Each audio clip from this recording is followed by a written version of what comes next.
नमस्कार। प्रोग्राम चर्चाएं खास देख रहे सभी दर्शकों का बहुत बहुत स्वागत। मैं हूं रचना सेवक और हमारा ये विशेष प्रोग्राम आप देखते हैं दैनिक उत्तम हिंदू टीवी पर। अपने इस प्रोग्राम में हम अपने राज्य देश विदेश से जुड़े हुए कुछ अहम राजनीतिक, सामाजिक और धार्मिक मुद्दों पर चर्चा करते हैं, बातचीत करते हैं। और इस खास चर्चा के लिए हमारे साथ मौजूद दैनिक उत्तम हिंदू टीवी के मुख्य संपादक अरविंद खन्ना जी। तो प्रोग्राम में सर का बहुत बहुत स्वागत। और आज एक बार फिर से प्रोग्राम चर्चाएं खास की शुरुआत बाढ़ ग्रस्त हिमाचल और पंजाब के साथ। सर, पंजाब और हिमाचल को आपदाग्रस्त राज्य घोषित कर दिया गया है और अभी भी सैकड़ों गांव ऐसे हैं जो बाढ़ की चपेट में हैं। और हाल ही में केंद्रीय कृषि मंत्री शिवराज सिंह चौहान ने भी पंजाब के बाढ़ग्रस्त इलाकों का दौरा किया और उसे जल प्रलय बताया। तो ऐसी विकट परिस्थिति के बारे में आपके विचार क्या हैं, क्या कहना चाहेंगे? देखिए, अभी तो पंजाब में बारिश रुकी है जी। सूर्य देवता ने दर्शन दिए हैं, तो ये एक राहत भरा संकेत कह सकता हूँ। हिमाचल में अभी मौसम की मार चल रही है, वहाँ पे भूस्खलन भी हो रहे हैं, बादल भी फट रहे हैं और वहाँ पे स्थिति अभी सामान्य नहीं हो पा रही। शिवराज चौहान भी होकर गए, जल प्रलय किया है। यहाँ पे कोई 4 लाख एकड़ की फसल, जो धान भी थे, गन्ना भी था और भी खड़ी फसल खराब हो गई और हज़ारों लोग बेघर हो गए। राहत का कार्य पंजाब सरकार, केंद्र सरकार की टीम भी है, प्रदेश सरकार भी अपने स्तर पे सारे, सेना भी है, प्रशासन भी है और भी जो एजेंसी हैं, गैर सरकारी संगठन भी कार्य कर रहे हैं, गुरुद्वारे, मंदिर, धार्मिक संगठन, ये सारे मतलब कलाकार, स्थानीय नेता भी चल रहे हैं। तो ये एक मैं समझता हूँ एक आपदा की घड़ी में एक थोड़ी सी आशा की किरण ये वो दिखाई देती है। हम सब राजनीतिक मतभेद छोड़कर, अपने और अन्य मतभेद छोड़कर संकट की घड़ी में हम इकट्ठे हैं। लेकिन एक बात जो है, हिमाचल में देखिए 1000 के ज़्यादा सड़कें बंद है इस समय, और पंजाब में भी यही स्थिति है। आना जाने के लिए बोट का इस्तेमाल हो रहा है, राहत कार्य भी प्रभावित हो रहे हैं, और हरियाणा भी इसी तरह, दिल्ली भी इसी तरह सारा। तो ये सारे जब हम स्थिति को देखते हैं तो एक सर्वोच्च न्यायालय की जो टिप्पणी आई है इसी बाढ़, और उन्होंने जम्मू कश्मीर को भी, हरियाणा को भी, पंजाब को भी, हिमाचल को भी नोटिस दिया है कि वन कटाई, अवैध खनन जो है, ये दो प्रकृति की जो एक चीज़ तो है ही है, पर इंसानी जो स्वार्थ या लोभ लालच जो भी कह लें, या प्रशासन की लापरवाही, उसका परिणाम के कारण ये त्रासदी बढ़ती चली गई। उसके लिए जवाबदेही उन्होंने मांगी है। और यही बात शिवराज चौहान जी ने जाके दिल्ली वाल बोली है कि मैं वहाँ पर देख कर आया हूँ, जो नदी के किनारे बांध बने तो वो सारे अवैध खनन के दौरान इतने कमज़ोर हो गए कि पानी आई और वो गाँव में चले गया। तीसरी जो बात जो है, भारत खड़ा प्रबंधन जो बोर्ड है, उसके चेयरमैन मनोज त्रिपाठी की आई है कि हमने जब जून में बोला था कि हरियाणा को पानी छोड़ दे, 88 मीटर उन्होंने बोला था, हरियाणा मांग भी रहा था, लेकिन पंजाब सरकार ने उस समय हमें जोर दिया कि नहीं छोड़नी, कि अपनी राजनीति उनकी चलती थी। उसका परिणाम कि उन्होंने 2 बातें कही कि एक तो उसके कारण ये समस्या बढ़ गई, अगर उस समय पानी छोड़ देते तो कुछ होता, और हम अपनी सफाई भी कर लेते, कोई गाद निकालनी होती सारा। और दूसरी बात उन्होंने ये बोली है कि भाखड़ा का जो है वो स्तर 1400 फीट पे हमेशा कितनी देर से चला आ रहा है। तो ये जो घबराने वाली बात है भी, ये राज्यों को अपनी सोच बदलनी पड़ेगी कि ये ज़रूरी नहीं कि स्तर नीचे हो जाए तो गर्मियों में पानी, ये हमें रख रखाव की जरूरत है। और ऐसे जैसे पहले पौंग गवर्नर बोला कि पानी इतना ज़्यादा आ गया कि इससे पहले हम देखें 88 के बाद सबसे ज़्यादा अब आया, तो हमें सारे खोलने पड़े। तो अगर ये सोच बदल दे, अगर पानी के उस समय झगड़ा ना करते और कुछ होता तो शायद ये आपदा कुछ कम हो जाती। तो ये एक, अब हरियाणा की तो क्या, हरियाणा भी यही कह रहा है कि अगर हमें उस समय देते तो हमें, अब आज की डेट में हरियाणा कहता है कि हमें पानी ना छोड़ो, पंजाब कहता अब हमारे पास मजबूरी, हमने तो छोड़नी है हमें।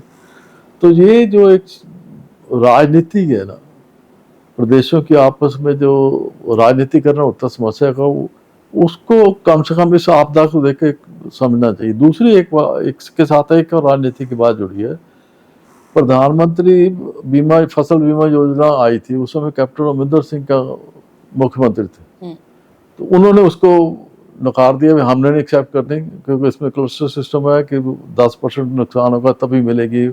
उन्होंने उस योजना को नकार दिया, उस समय कांग्रेस में थे, तो भाजपा की केंद्र में सरकार थी, उनकी जो नीति थी वो नीति किसानों के लिए थी। बिल्कुल सर। तो राष्ट्र ऑफ इंडिया में ले ली इन्होंने नहीं ली और घोषणा की कि हम अपनी बनाएंगे किसानों की जो फसल बीमा योजना हम प्रदेश स्तर पे बनाएंगे और अच्छी बनाएगा। वो वहाँ पे रह गई, ना प्रदेश ने बनाई, सेंटर की लागू नहीं हुई, नई सरकार आई, उस ध्यान नहीं गया। अब नुकसान किसका हुआ? किसान का हुआ। तो ये राजनीति के कारण। अच्छा, अब जो इस समय भी राजनीति हो रही है, बाढ़ के वजह में भी विपक्ष और पक्ष उस हिसाब से राजनीति अपने अपने स्वार्थ साधने की कोशिश कर रहे हैं। ये एक गलत परंपरा। हमें समझना चाहिए कि हमारा वर्तमान और भविष्य जो प्रकृति के साथ छेड़छाड़ है, जो उसको देखते हुए, चाहे वो खनन का है, जब उसमें मानवीय हित, प्रदेश हित के साथ साथ मानवीय हित तो पहले चाहिए।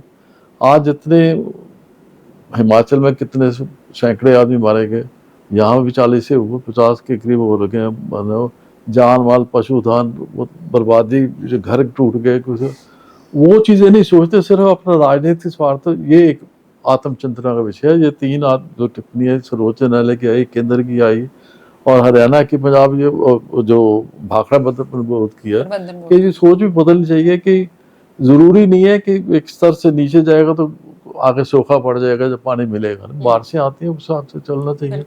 तो ये क्योंकि 23 में भी आई, हमने कोई ऐसा काम नहीं किया जो किसको गंभीरता से लेते कि चुनौती हमें भेजे। कम से कम इस समय जो हमारी स्थिति है पंजाब की, तो उसको देखते हुए हमें भविष्य में क्या हो सकता है, इससे बचाव कैसे हो सकता है, उसके बारे में आकर सर्वदलीय बैठक बुला के इसको पार्टी हित से ऊपर उठकर फैसला लेना चाहिए। यही मैं समझता हूँ कि इस आपदा में एक संदेश है। बाकी पंजाबियत की जो भावना है, पंजाबी चाहे वो बाहर बैठा है, दिल्ली बैठा है, या देश के किसी हिस्से में बैठा है, दुनिया के किसी में, वो अपने आप में कंसर्न समझता है कि पंजाब में वो सब, आज पंजाब में भी बैठे जितने किसी भी धर्म के, किसी संप्रदाय के हैं, वो सब लगे हुए हैं। तो ये भी एक मैं समझता हूँ शुभ संकेत है। तो एक अंधेरे में रोशनी की किरण कह सकता हूँ। बाकी आत्मचिंतन करने की जरूरत है। समाज को भी अवैध खनन, वनों की कटाई या इस तरह की जो चीजें हैं, वो ये सामाजिक स्तर पे, स्थानीय स्तर पे होती है, उनको भी रोकथाम कीजिए, यही कह सकता हूँ।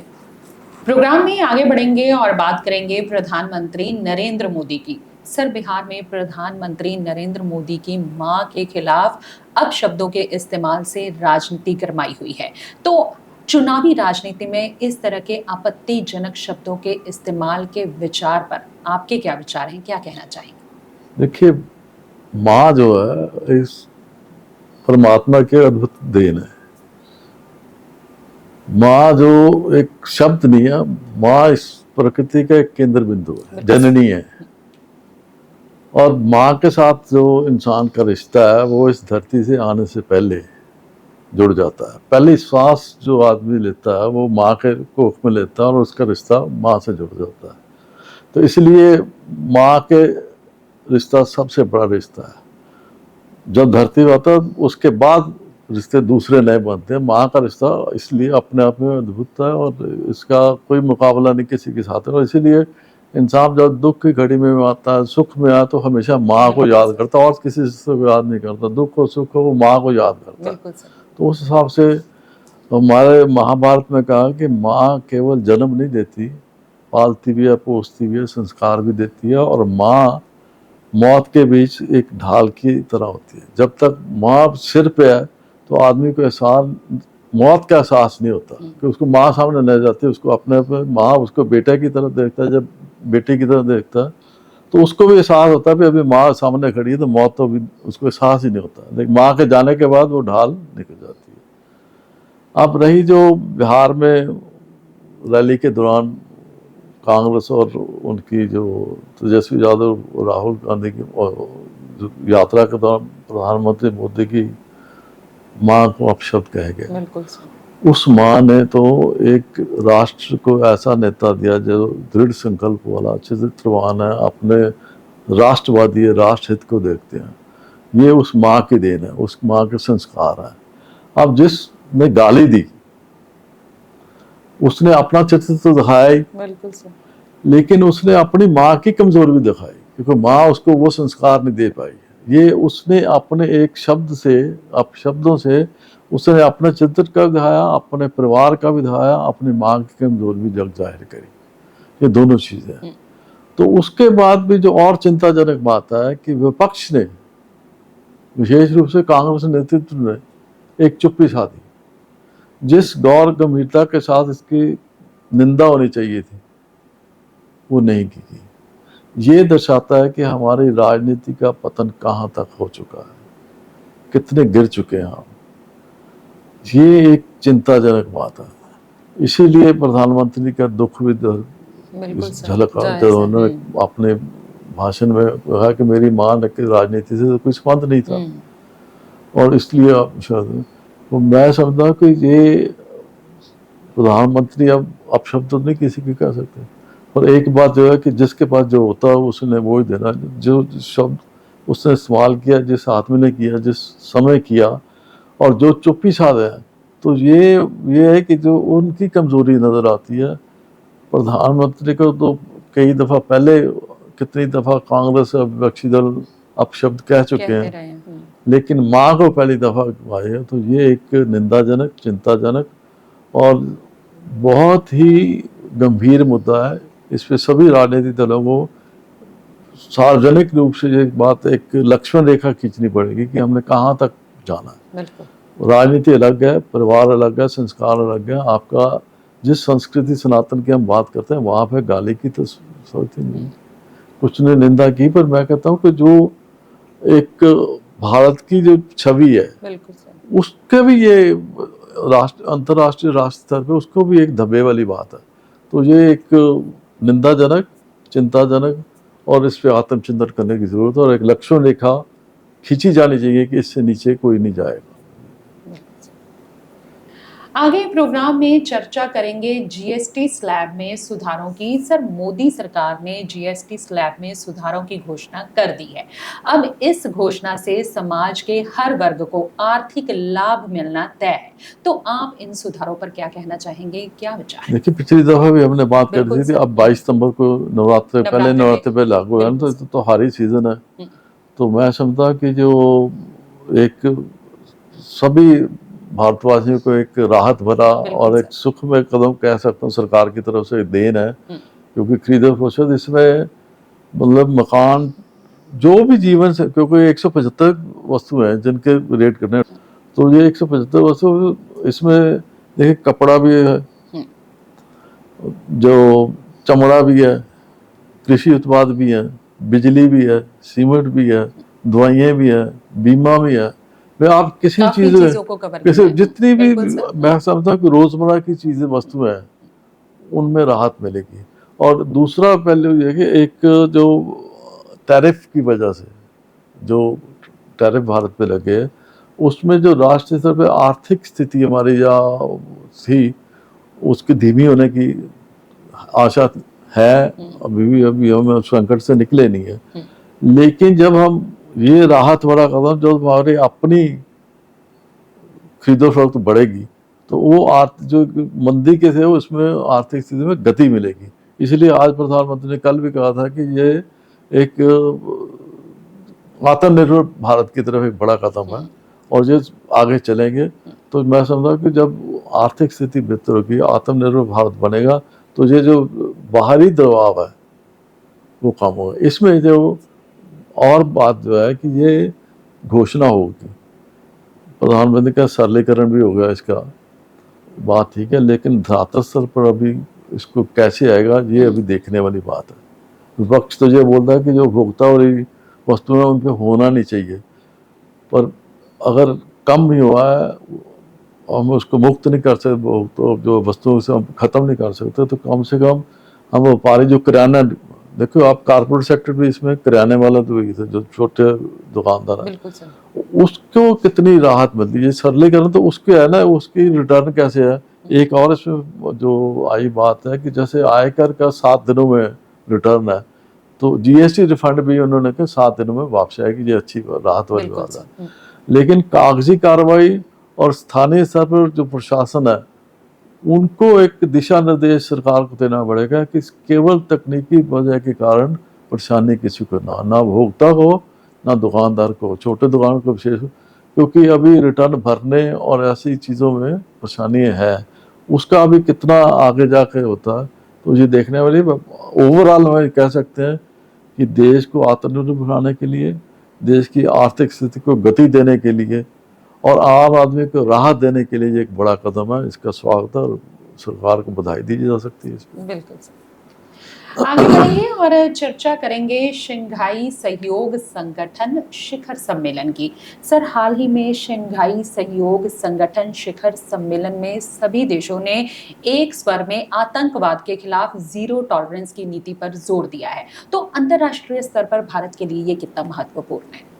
देखिए, अंतर्राष्ट्रीय स्तर पे तो पहले मैं यही कहता हूँ कि जो अमेरिका और ट्रंप की जो नीति, जो एक सनकीपन था, मैं कहता हूँ उसकी नीतियों के सनकीपन, वो आदमी सनकी है एक तरह से, उसने उसके एक कदम ने जो रशिया, चीन और इंडिया, इसके साथ ईरान भी आ गए, 4 देश, और इनकी मैं समझता हूँ वो जो इकट्ठे होना अपने आप में एक बहुत बड़ी अंतर्राष्ट्रीय स्तर पे एक अलग सी स्थिति है, महत्व रखता है ये अपना, क्योंकि ये अपने देशों की आर्थिक स्थिति को नहीं, अंतर्राष्ट्रीय स्तर पर आर्थिक, राजनीतिक और भौगोलिक स्थिति को प्रभावित करने की क्षमता रखते हैं ये देश चारों। और जो आपने बात की आतंकवाद की, जो सहमति सबने किया, उससे पहले वही थी रक्षा मंत्री की एक बैठक जिसमें राजनाथ सिंह ने साइन नहीं किए थे, क्योंकि उस समय उन्होंने आतंकवाद की निंदा करने के लिए प्रस्ताव को हामी नहीं बढ़ती पहलगाम को लेकर। अब पहलगाम की बात सीधी आई, वो पास हुआ और सबने सहमति बताई। ये भारत की कूटनीति का एक सफलता है। और दूसरा, भारत ने ये भी बता दिया कि अमेरिका के साथ भी है तो इधर रशिया के साथ भी है, चीन के साथ भी। चीन हमारा प्रतिद्वंदी भी है, प्रतियोगी भी है, विरोधी भी है, तीनों चीजें हम कह सकते हैं। लेकिन परिस्थितियों के अनुसार भारत का ये एक इंडिपेंडेंट नीति, जो स्वतंत्र नीति, कूटनीति कह सकते हैं, राजनीति कह लो इसके, उसने ये संदेश सबको दे दिया दुनिया को कि हम अपने हित को लेकर प्रमुख रखते हैं और ये जो चीज़ें अमेरिका दबाव बनाना चाहता है उसको स्वीकार नहीं करते। अब सिर्फ बात यह आएगी कि इसमें जो सब भारत अपनी जगह एक जगह ठीक है, लेकिन चीन का महत्व कद बढ़ गया, ये भारत के लिए चिंता का विषय। देखिए, आज उन्होंने वन बेल्ट वन रोड करके भारत ने साइन नहीं किए, वहाँ पे भारत के साथ भी सीमा रेखा पर झगड़ा वो चीन के साथ ही और किसी के साथ नहीं है। तो भारत चीन के नेतृत्व में अंतर्राष्ट्रीय स्तर पर जाएगा या नहीं जाएगा, ये बनिस्बत करता है कि चीन अपने आप में क्या तब्दीली लाता है।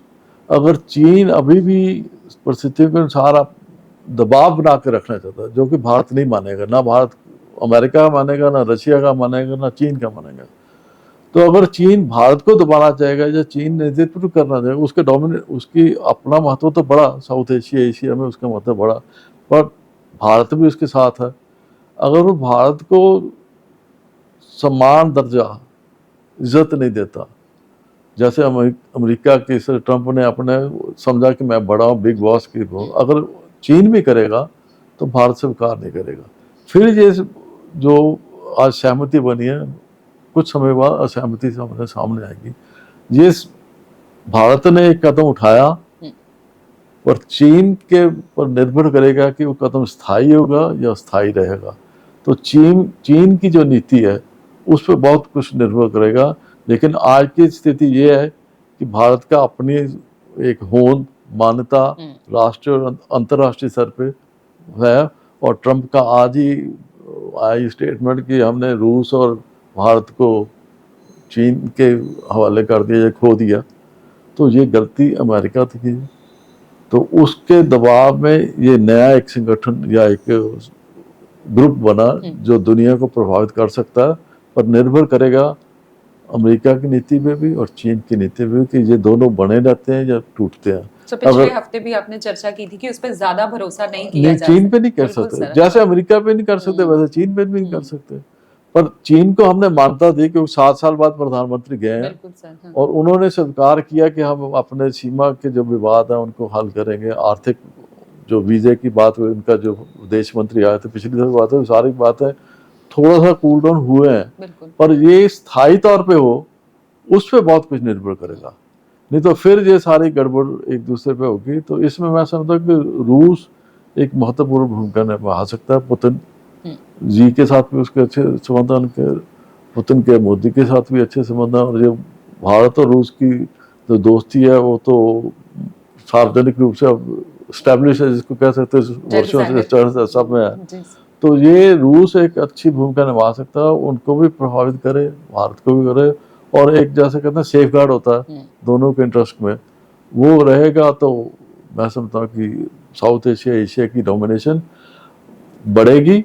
अमेरिका और पश्चिम देशों की जो दबदबा है वो अंतर्राष्ट्रीय पे कम होगा। तो ये था हमारा आज का प्रोग्राम चर्चाएं खास। अगले हफ्ते फिर और मुद्दों के साथ होगी आपसे मुलाकात, लेकिन फिलहाल के लिए मुझे रचना को और सर को दे दीजिए इजाजत। नमस्कार।